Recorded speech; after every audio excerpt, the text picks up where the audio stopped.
di mana jika tauhid seorang hamba baik atau benar tauhidnya, maka amalannya akan diterima oleh Allah Tabaraka wa Ta'ala, dan orang tersebut akan terarah kepada kebaikan-kebaikan. Namun jika tauhid seseorang tidak benar, tidak lurus, atau ada kelemahan padanya, maka hal ini akan menjadi sebab rusak amalannya dan terjadi hal-hal yang tidak diinginkan oleh Allah Tabaraka wa Ta'ala, karena semuanya itu ada pengaruhnya.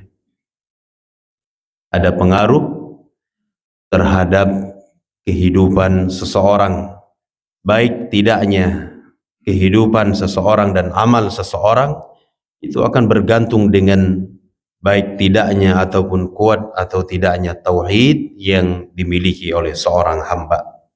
Maka dari itu para ulama menyebutkan bahwa kajian tauhid itu adalah perkara yang paling pondasi, di mana seorang muslim tidak boleh luput darinya. Baik hadirin yang dimuliakan oleh Allah, insyaallah kita akan lanjutkan pelajaran Kitab Tauhid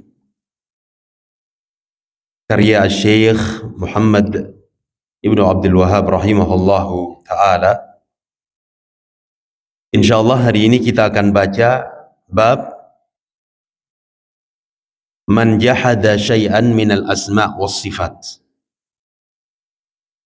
Itu termasuk dari perbuatan kesyirikan kepada Allah Azza wa Jalla adalah menolak sesuatu dari nama-nama dan sifat-sifat Allah Jalla wa Ala.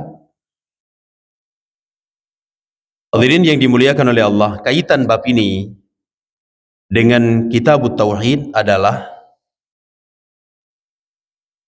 para ulama menerangkan bahwa tauhid itu terbagi menjadi 3 bagian, yaitu tauhidu ar-rububiyah, yang kedua adalah tauhidul uluhiyah, dan yang ketiga adalah tauhid al-asma was sifat. Dan ini telah berlalu penyebutannya di awal-awal kajian kita bahwa tidak ada dalil yang khusus terhadap pembagian tauhid menjadi 3.